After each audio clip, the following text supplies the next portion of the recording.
why don't we go on to our teaching moment in which you are going to give us some troubleshooting tips for velocity. Yeah, I'm very excited about this. And in fact, what I was just mentioning about that, and there's so many coaches that follow the podcast, and I thank all of you for following my work. And I'm truly flattered because you guys, as you know how I feel about your baseball genius. So I'm so thankful to be able to teach you what I know so it can combine with what you know. But what I love about this visual thing that we're doing is that it gives me a chance to cue your eye and train your eye to see details, which I know you can do because you can see the spin on a ball, you can see the strike zone, you can see the break, you can see amazing things. So, all of you have the kind of gift for visual acuity with looking at mechanics, the gift that I have a gift for movement. It's something I've had my whole life. I'm thankful for it every day. Don't know where it came from. And with my ability to use film and show you little details is so great because I would love to teach coaches how to do what I do because I'm doing qualitative analysis. I'm not measuring things. I of course have to know those measurements, but they're implanted in my brain, but I have to do the practical adjustments. So today what I want to do is so in the last few weeks I've had tons of pitchers come to me that their goal they have to increase their velocity, and these are clients of mine that have great mechanics. They hit their spots, but a few of them being finesse pitchers, which is what I call them, they tend to be more careful. They have said, I know I'm never going to be a power pitcher, but I have to throw harder. So my job when someone comes to me and it's a velocity issue is to look at the mechanics to see, well, is there something that they're doing that's blocking them reaching their max? And a pitcher can throw harder if he reaches his max and then he performs at his max, then that max starts to increase. It's just like weight training. You lift the heaviest weight you can 7 times, and then before you know it, that weight you're lifting 10 times. So you go to the next weight, and now you're struggling with that at 7.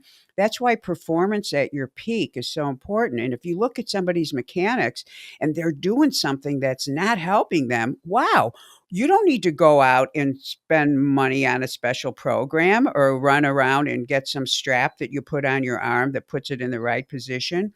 Fix what you're already doing. Just like you said, Joe, get your front end aligned, get those tires working. So, in the first photo that we're putting up, I have a photo here of Andrew, who was so kind to let me use his photos because I'm his best friend right now. He's so excited. So Andrew has really perfect mechanics. So when I looked at his video, from a mechanical standpoint, I was like, and he's been a client of mine since he was very, very young. I said, you look really good, but there is something that you're probably doing that we'll be able to catch. So it's not like he's making major errors. And then there it was, the same error that I have caught 3 times in the last month. In fact, I mentioned it a few podcasts ago where I was saying, hey, I was troubleshooting someone's changeup and they didn't straighten their elbow all the way. And wow, what a difference, blah, blah, blah. This was before we started with the visuals. Well, in the last few weeks, I've had pitchers who something was going wrong with their fastball, and I was able to catch this same error. And I wanted to show all you coaches and wanted you pitchers to know this because even though I have a lot of details about this, this is something, and I'm going to keep it simple for you because I have to keep it simple when I make the adjustment to the pitcher. But this is something where, without your understanding the beginning of the motion and all the other pieces, this is something that at the very end causes a change and it creates the lack of velocity. Now, so here's a few things that you have to know. First of all, when I'm working with somebody on velocity issues, I am looking for the thing that is not correct, that could possibly be leaving miles per hour on the mound. Secondly, I've got a catcher that works with me. I never use a gun in a bullpen, ever, ever. It's not the place for a gun. The pitcher is not throwing at his max velocity because his chemistry is not there. I do not want the pitcher to have nightmares because he saw an 89 and not his usual 94 in a game. And no matter how you tell him, oh, your chemistry's not there, he's going to see that 89 and have nightmares. So I have too much respect for him. Plus, a pitcher knows when the ball comes out of his hand better. The catcher knows that that particular pitch was the hardest one of the day. The pitchers and catchers know how to experience when something's improved. And qualitatively, I want the pitchers to be concerned and interested in improving their performance, not, okay, how many miles an hour did it go faster? Because it's of no value. Plus, you can't get max velocity out of anybody in a bullpen compared to a game, but you can within that session see differences. So, first, know that this is not, there is no gun. This is the catcher telling me that when I made the adjustment, it was the hardest pitch of the day. When Andrew threw that pitch after making the adjustment, after he saw the film, he turned around with the biggest smile on his face, which is what pitchers do, and they start moving their head up and down because they felt something that felt great. And that's what we're looking for with pitchers. So on the left, this is the before photo. So as you see, he's got a bent elbow. Now I want you to look carefully at the photo, and I want you to see the ball in his hand. His elbow is bent. His hand is under the ball, and the ball, you can see the thumb. So he's actually looking like he's wrapped around the side of the ball. All you need to know is that's not the way you want the hand to look prior to ball release. And I will explain that in a second. So by seeing the bent elbow, and because he put his arm forward and bent the elbow, his forearm had slightly rotated as if he were going to throw a curveball.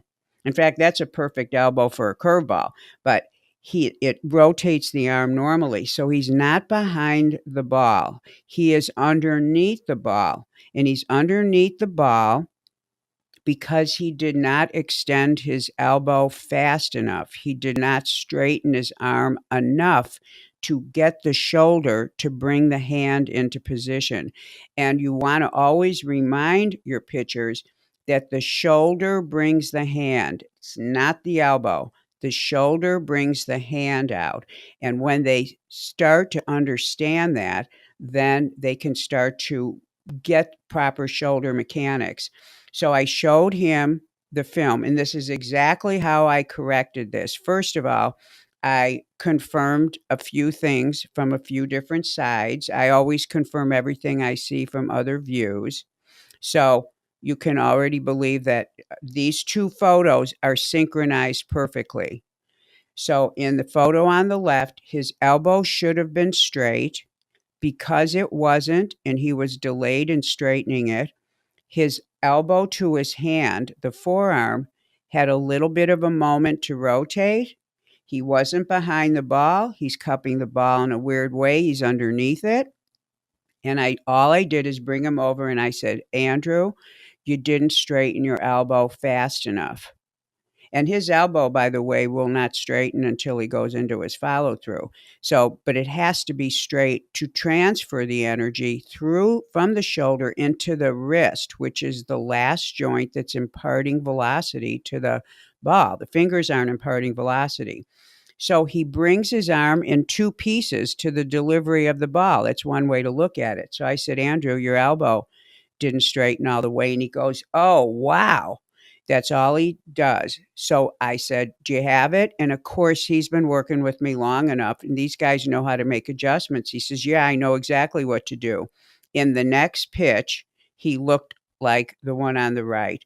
The catcher catches it, jumps up. Now, the catcher doesn't know what I'm saying to him. He just knows that I've called him over to the computer, and they know that I'm making some adjustment.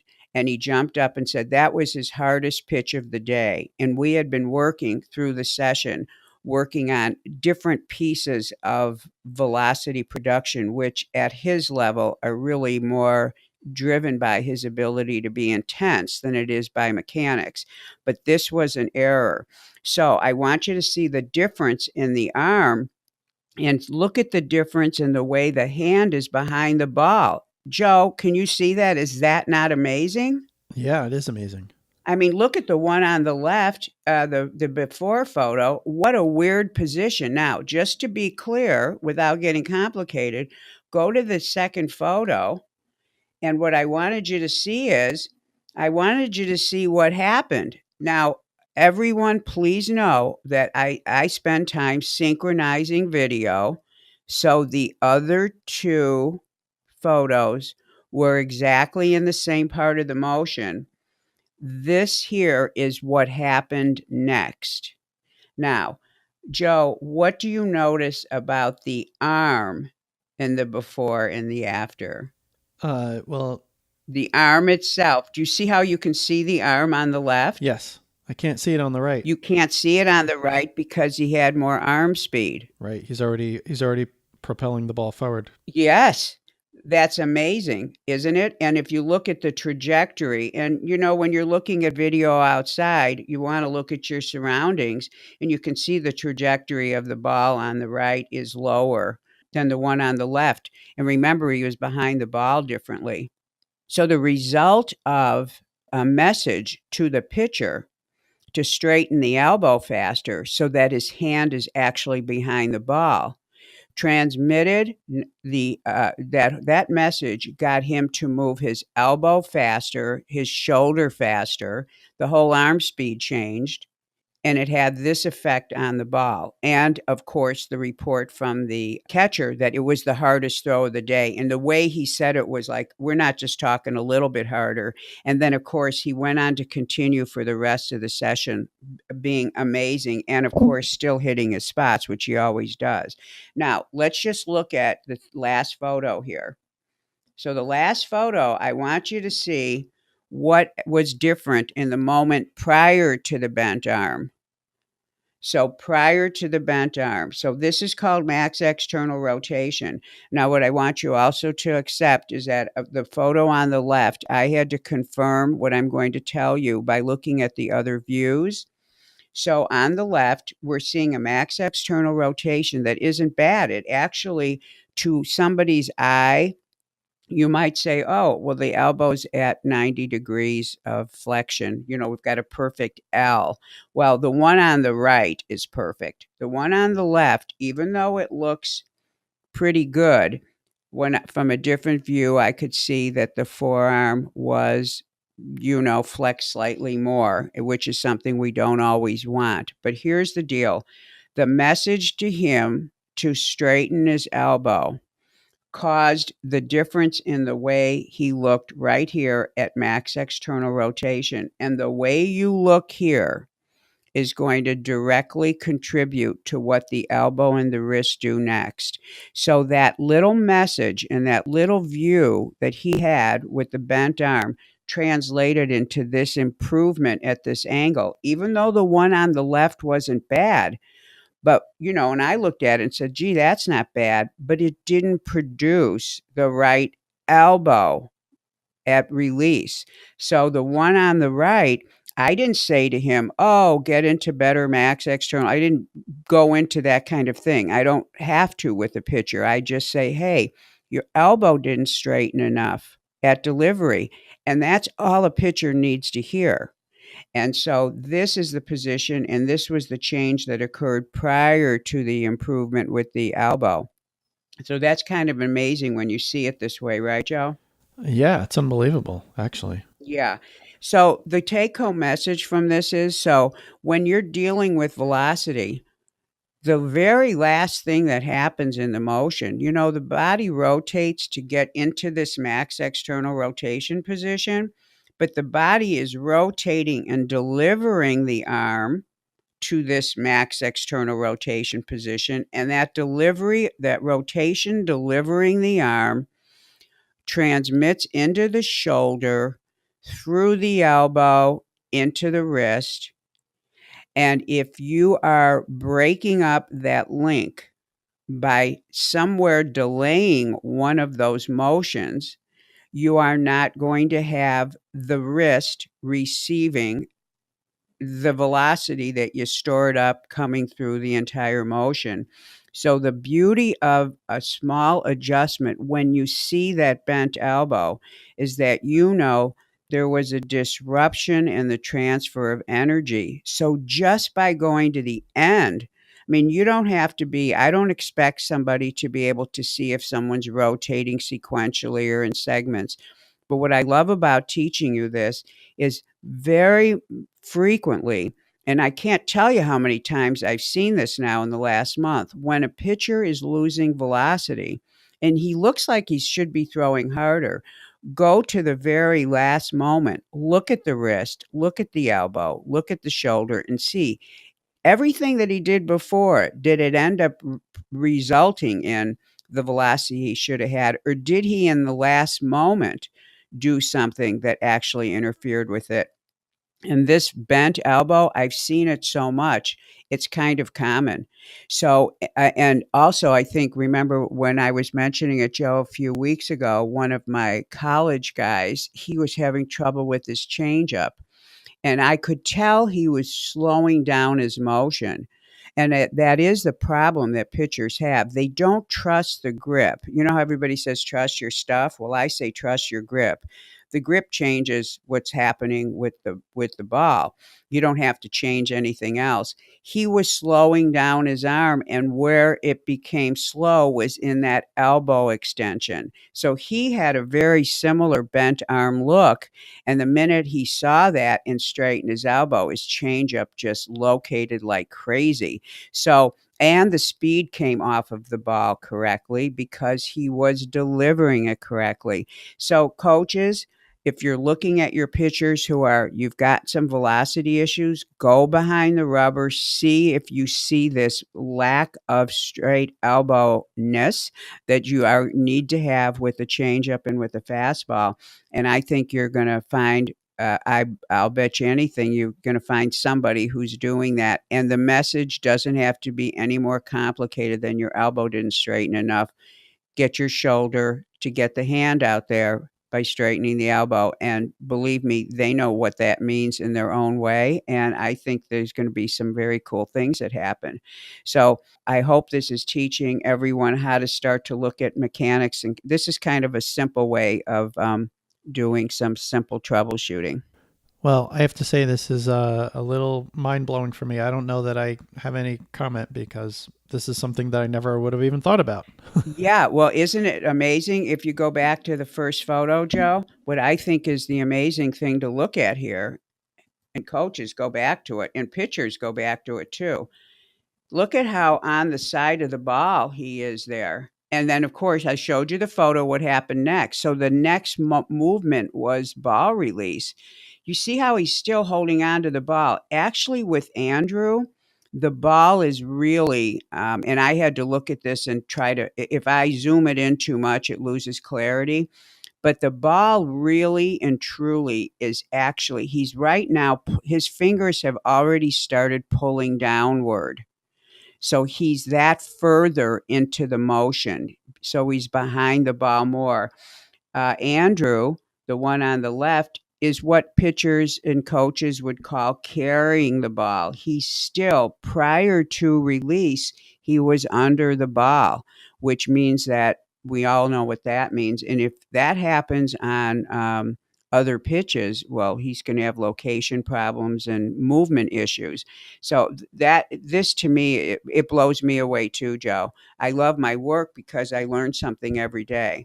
With every pitcher and every thing you're trying to teach or correct, you always need to have a few different messages because different people will process things differently. Yes. Would another message for this, could it be instead of get your elbow straight faster, could it be keep your fingers on top of the ball a little longer? No, No. that doesn't work. That doesn't work because that's not really, that's no, keeping the fingers on top of the ball is really more important when they're coming out of the glove and they have weird things they're doing as they're getting into that early cocking position.